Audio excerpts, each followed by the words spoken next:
Gumanda na ang lagay ng panahon sa Cebu City, kaya naman balik normal na ang operasyon sa mga pantalan doon.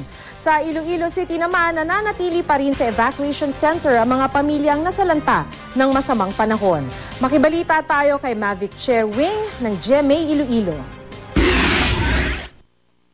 Walang magawa ang pamilyang ito sa Barangay Kalumpang, Iloilo City kundi manatili pa rin sa evacuation center. Ang kanilang mga bahay na malapit sa dagat, walang panama sa lakas ng hangin at alon. Yung balay naman wasak na. Pamatiner pa kami ito ay yung balay naman wasak. Dahil ang balod, grabe, gawas. Lapa pa sa balay naman dahil ang balod. Tidire na lang kami, tinir lang kami dire. Sa datos ng Iloilo City Social Welfare and Development Office, umabot na sa mahigit 400 bahay ang napinsala ng masamang panahon. Kulba ng namon, ang hangin nga dako. Ikita mo nga, kung gani nga balay nakakas ang atop, imbutangan ko lang kawayan para nga hindi bla matuklab. Na nagkalagisin ng kamot ko. Pinoproblema naman ng mga residente ng Barangay San Isidro ang marumi at mabahong-bahang dulot ng halos 1 linggong pag-ulan.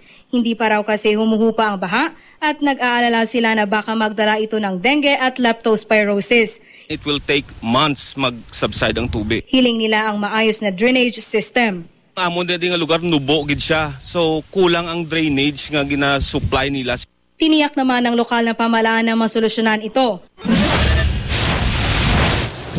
Pinangangambahan din ng mga taga-Talisay, Cebu ang sakit na dulot ng masamang panahon.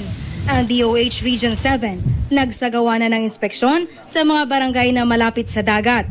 Tiniyak nilang sapat ang supply ng gamot para sa ubo, sipon at pananakit ng tiyan sa mga barangay health center. Sa Cebu City, balik normal na ang operasyon sa mga pantalan. Binawi na ng Philippine Coast Guard ang pagbabawal sa paglalayag. Sa mga operators na po, pati yung mga master, hindi po nangangahulugan, nakakalimutan natin yung pag-iingat at pagtitingin sa kapakanan ng ating mga pasahero. Mavic Chewing, Nagbabalita, Pilipinas.